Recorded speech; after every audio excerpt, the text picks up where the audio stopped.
I mean, this game was farcical, like genuinely farcical. I mean, sorry, let me finish the intro. Packers moved to 3-5.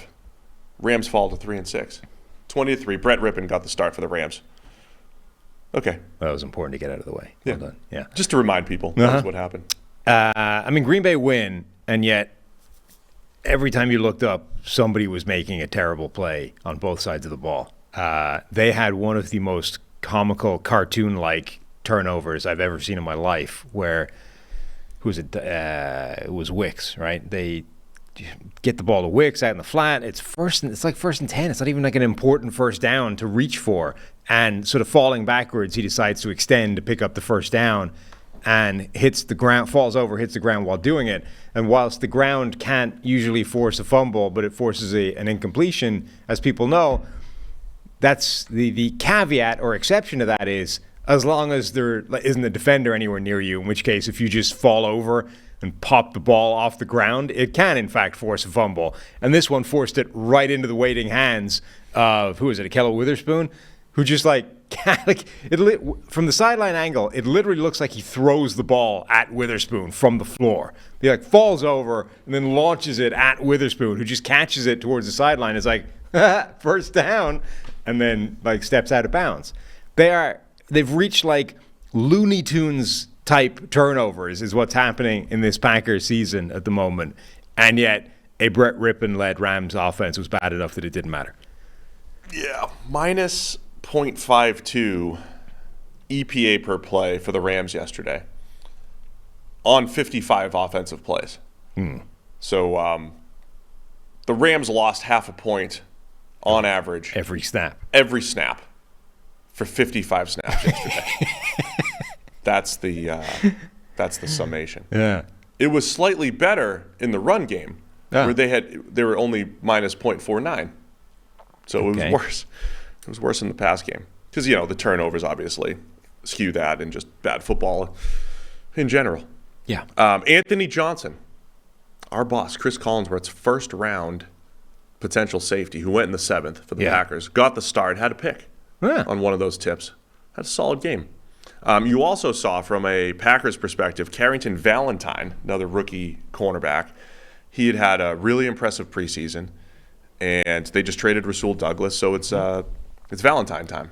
And he had a really nice game. He did, yeah. Now, again, the reason why a lot of times with defensive performances you say, well, consider the competition. You do that more for defense than you do offense because, defensive production's a little bit more dependent on, you're playing Brett Rippon. Yeah. But for right now, be encouraged.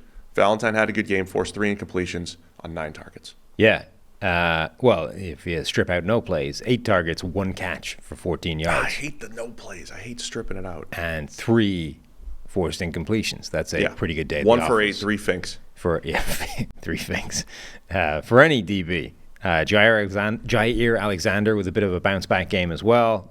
Gave up a little bit more, but had some production on the ball himself. Akello Witherspoon obviously gets decent grade because of the ball thrown his way towards the sideline. Just a weird game.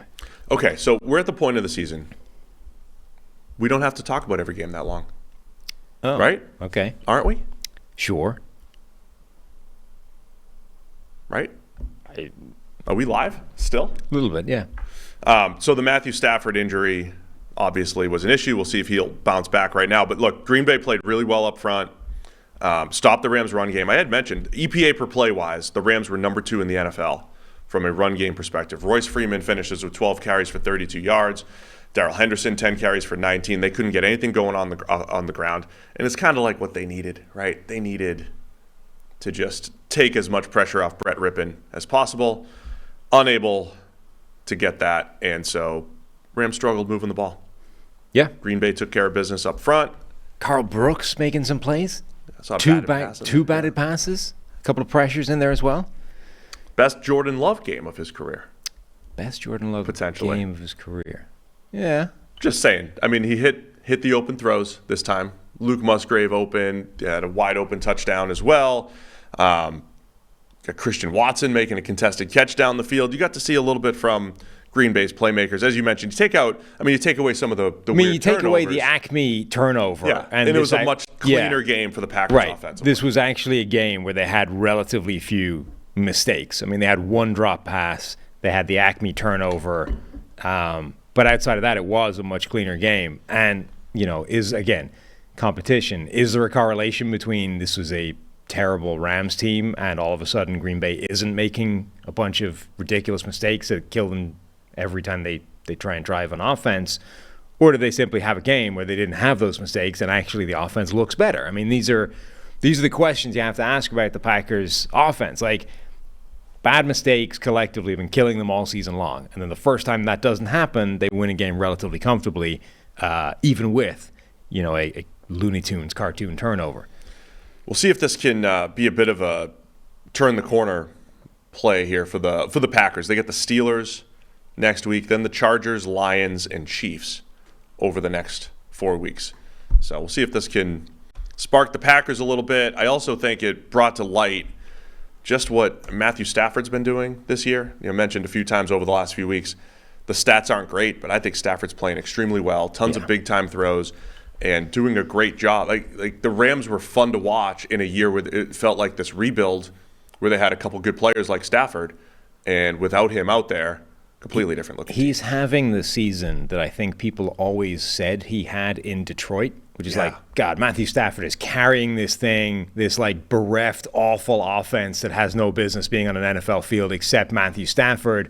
God, would the Lions please do the man, a favor, give him the help that he needs? And actually, if you look at what it was around him in Detroit, a lot of the times it was actually pretty good, both from a offensive line and receiving standpoint.